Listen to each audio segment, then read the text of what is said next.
Today we're going to read the story Giraffes Can't Dance. Giraffes Can't Dance. Let's count how many words are in that title. Giraffes can't dance. 3 words in that title. Gerald was a tall giraffe whose neck was long and slim, but his knees were awfully crooked and his legs were rather thin. He was very good at standing still and munching shoots off trees, but when he tried to run around, he buckled at the knees. Now, every year in Africa, they hold the jungle dance where every single animal turns up to skip and prance. And this year, when the day arrived, poor Gerald felt so sad because when it came to dancing, he was really very bad. The warthogs started waltzing and the rhinos rock and rolled. The lions danced a tango that was elegant and bold. The chimps all did a cha-cha with a very Latin feel, and 8 baboons then teamed up for a splendid Scottish reel. Gerald swallowed bravely as he walked towards the floor, but the lions saw him coming and they soon began to roar. "Hey, look at clumsy Gerald," the animals all sneered. "Giraffes can't dance, you silly fool. Oh, Gerald, you're so weird." Gerald simply froze up. He was rooted to the spot.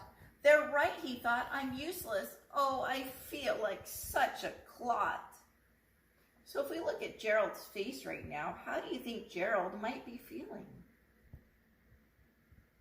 So he crept off from the dance floor and he started walking home. He'd never felt so sad before, so sad and so alone. Then he found a little clearing and he looked up at the sky. "The moon can be so beautiful," he whispered with a sigh. "Excuse me," coughed a cricket, who had seen Gerald earlier on. "But sometimes when you're different, you just need a different song."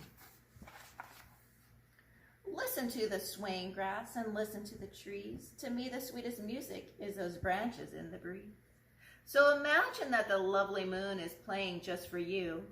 Everything makes music if you really want it to. With that, the cricket smiled and picked up his violin. Then Gerald felt his body do the most amazing thing. His hooves had started shuffling, making circles on the ground. His neck was gently swaying and his tail was swishing round.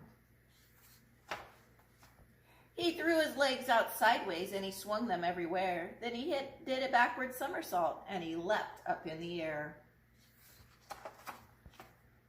Gerald felt so wonderful, his mouth was wide open. "I am dancing, yes, I'm dancing, I am dancing," Gerald cried.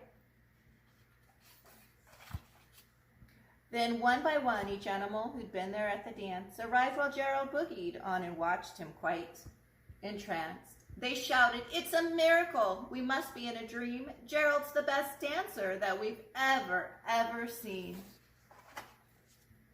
"How did you learn to dance like that? Please, Gerald, tell us how." But Gerald simply twirled around and finished with a bow.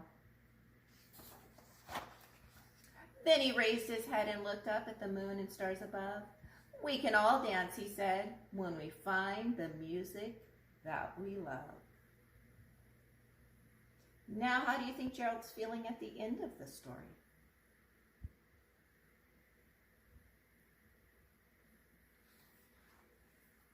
Thank you, my friends.